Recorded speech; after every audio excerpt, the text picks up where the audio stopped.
দাদু ভাইরা সবাই আমার পাশে থাকবেন, আমাকে একটু সাপোর্ট করবেন।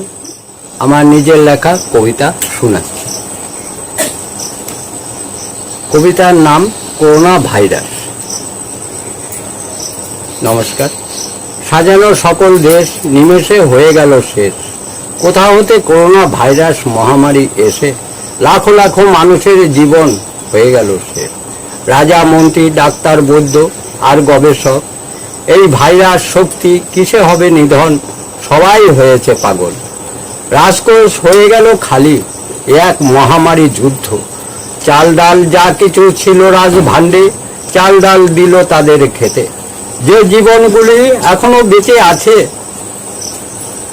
মিল মালিক, পুঁজিপতি, চিত্র তারকা, গায়ক গায়িকা, মাস্টার মশাই, এগিয়ে এলো সবাই। টাকা পয়সা দান করিল, এ যুদ্ধে বাঁচবো সবাই। জীবন যুদ্ধে লড়বো সবাই, এসব মিলেমিশে দেশ বাঁচাই। আলু সিদ্ধ, ডাল খিচুড়ি, এই খেয়ে জীবন বাঁচাই। হে দেশবাসী, হিন্দু, মুসলমান, বৌদ্ধ, খ্রিস্টান, এসো ভাই সবাই, জীবন যুদ্ধের লড়াই করি। এই যুদ্ধ সবার বেঁচে থাকার লড়াই। ভাই সকল, এই যুদ্ধ দেশের লড়াই, জীবন দিয়ে লড়বো সবাই। কি এক বিভীষিকার গ্রাস, করোনা ভাইরাস।